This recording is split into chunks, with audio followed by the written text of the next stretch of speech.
नमस्ते दोस्तों, मैं राखी आपके सामने आज फिर आई हूँ अपनी एक नई कहानी लेकर। तो आज की जो मेरी कहानी है वो है गंगा नदी के ऊपर। गंगा नदी जो एक पवित्र नदी है और भारत की सबसे लंबी नदी के रूप में हम इसे जानते हैं। और ये केवल एक नदी ही नहीं है, ये इस नदी के साथ हमारी काफ़ी आस्था भी जुड़ी हुई है। हम सब जानते हैं कि सावन का महीना आने वाला है और सावन का महीना जो है वो भगवान शिव को बहुत ही प्रिय है और गंगा जी जो है वो शिव जी की जटाओं के अंदर विराजमान है।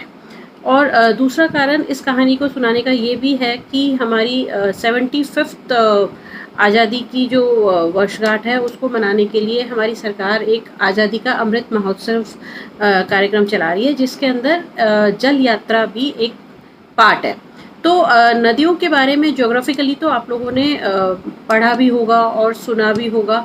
और जो हमारी सांस्कृतिक मंत्रालय है उनका जल यात्रा के अंदर ज्योग्राफिकल डिटेल्स ही बताना जो है उनका एक मेन उद्देश्य है जल यात्रा के रूप के अंदर।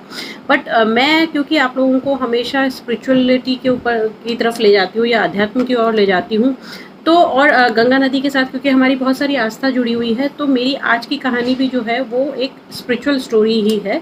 इसे ज्योग्राफिक डिटेल्स के लिए की तरह मत लीजिएगा, मेरा आपसे बस ये एक रिक्वेस्ट है।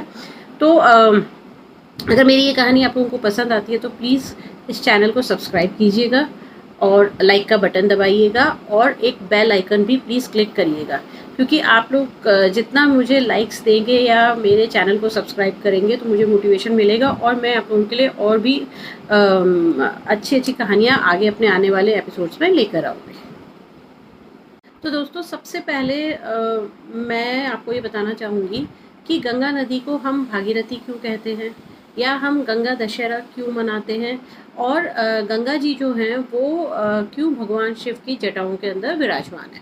हालांकि इसकी बहुत सारी गंगा जी जो भगवान शिव के जटाओं में है इसकी भी बहुत अलग अलग कहानियाँ हैं।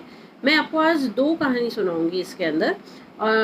सबसे पहले मैं आपको इसकी एक छोटी सी कहानी बता देती हूँ कि ऐसा हमारी धार्मिक कथाओं के अंदर मेंशन्ड है कि गंगा जी जो थी वो भी भगवान शिव को अपने पति के रूप में पाना चाहती थी, पर पार्वती जी उनको ये पसंद नहीं आया था।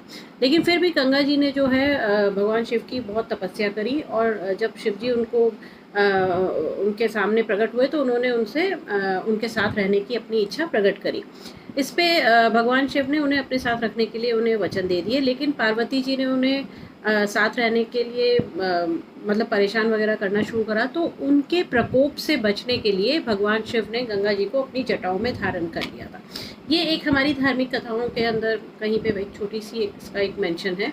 बट अब मैं आपको ये आगे अपनी कहानी में ये बताऊंगी कि क्यों हम इसे भागीरथी भी कहते हैं और ये धरती पर कैसे आई थी और क्यों आई थी और इनको कौन लाया था और हम गंगा दशमी क्यों मनाते हैं।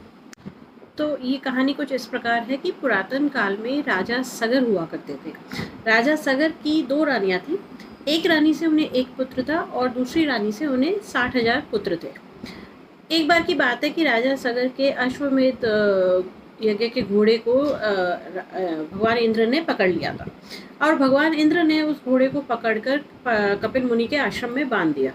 अब ये जब राजा सगर को पता चला तो उन्होंने अपने 60,000 जो उनके पुत्र थे उन्हें भेजा कि वो अपने उनके घोड़े को ढूंढ कर लाए जहाँ पे भी है और अपने पुत्रों को भेज दिया। जब उनके ये पुत्र घोड़े को ढूंढते ढूंढते कपिल मुनि के आश्रम में पहुंचे तो उन्होंने देखा कि उनका जो घोड़ा है अश्वमेध यज्ञ का जो घोड़ा है वो वहाँ पे बंधा हुआ है। अब ये देखकर उन्होंने पूरे आश्रम के अंदर खूब उत्पात मचा दी और उसके ऊपर आक्रमण कर दिया। उस वक्त कपिल मुनि जो हैं वो अपने ध्यान में लीन थे। जब उन्होंने ये देखा कि किसी ने उनके आश्रम के ऊपर हमला कर दिया है और उनका जो ध्यान था वो भंग करा है, तो वो बहुत ही क्रोधित हुए और उस क्रोध से उनकी आंखें जो हैं एकदम लाल हो गई थी। और जब उन्होंने अपने नेत्र खोले तो उनसे जो अग्नि निकली उससे उनके जो 60,000 पुत्र थे वो पूरे जलकर भस्म हो गए और राख बन गए। तो बहुत समय तक जब राजा सगर को अपने 60,000 पुत्रों की कोई खबर नहीं मिली तो उन्होंने अपने पुत्र अंशुमान को उन्हें ढूंढने के लिए भेजा। जब अंशुमान भी उन्हें ढूंढते ढूंढते जब कपिल मुनि के आश्रम में पहुंचा तो उसने देखा कि उसके जो चाचा थे वो सब लोग राख में तब्दील हो गए हैं और ये देख के उसको बड़ा ही आश्चर्य हुआ। पर तभी वहाँ पे पक्षीराज गरुड़ पहुँचे और उन्होंने बताया कि ये जो उनके चाचा राख में तब्दील हुए हैं, ये कपिल मुनि के प्रकोप से हुए हैं, और अगर अब उन्हें वो मोक्ष दिलाना चाहते हैं तो उन्हें गंगा से इनका तर्पण करना पड़ेगा। ये सोचकर जो अंशुमान है उसने वो हिमालय की ओर चल दिया और उसने ये निश्चय किया कि वो अपनी तपस्या से गंगा जी को धरती पर लेकर आएगा ताकि अपने पूर्वजों का तर्पण कर सके। लेकिन उधर राजा सगर ने जब ये देखा कि अंशुमान भी काफ़ी टाइम से वापस लौट कर नहीं आया है और उन्होंने पता किया कि वो जो है हिमालय की ओर चले गए हैं ताकि वो गंगा को ला सके, तो राजा सगर भी सब कुछ छोड़ के हिमालय की ओर चले गए ताकि वो भी तपस्या कर सके और गंगा जी को धरती पर ला सके। लेकिन ना तो अंशुमान धरती पर गंगा जी को ला सके, ना ही राजा सगर की तपस्या इतनी तपस्या की से गंगा जी जो है धरती पर आई। राजा सगर के जाने के बाद अंशुमन का जो पुत्र था दिलीप, उसने सारा राजपाट संभाला और आगे चल के उसने एक पुत्र को जन्म दिया जिसका नाम था भागीरथ।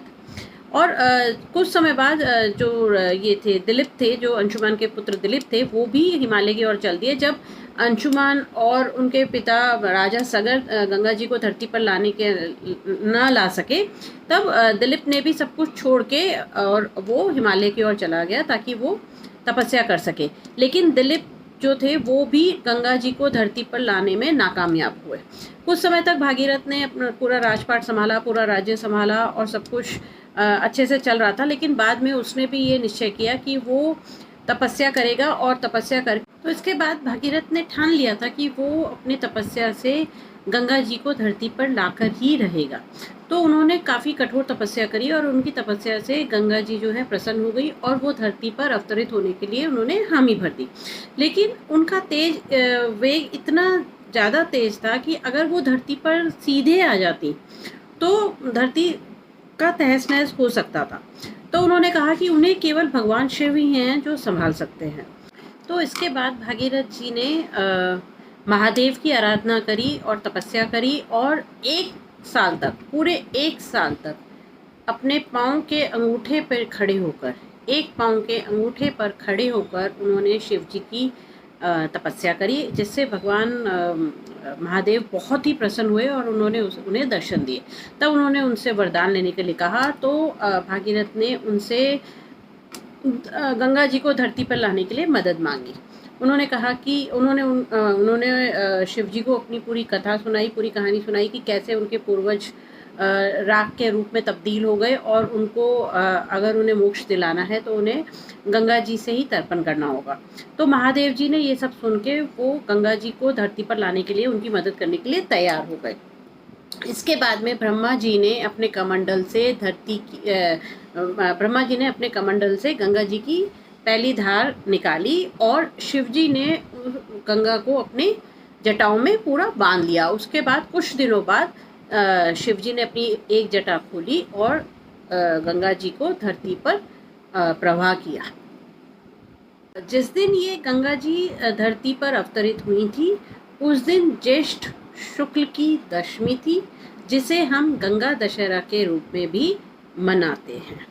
तो दोस्तों, ये था मेरी कहानी कि कैसे गंगा जी जो हैं वो भगवान शिव की जटाओं में हैं, क्यों भगवान शिव की जटाओं में हैं, क्यों हम गंगा दशहरा मनाते हैं, और क्योंकि भागीरथ जी गंगा को धरती पर लेकर आए थे, इसीलिए हम उन्हें भागीरथी भी कहते हैं। और ऐसा पौराणिक कथाओं में कहा जाता है कि क्योंकि गंगा पहले देवलोक में थी तो उसे देवलोक नदी भी कहा जाता है। तो दोस्तों, बस यहीं तक थी मेरी आज की कहानी। अगर आपको पसंद आए तो प्लीज़ लाइक कीजिएगा, सब्सक्राइब कीजिएगा और बेल आइकन को ज़रूर क्लिक कीजिएगा। नमस्ते।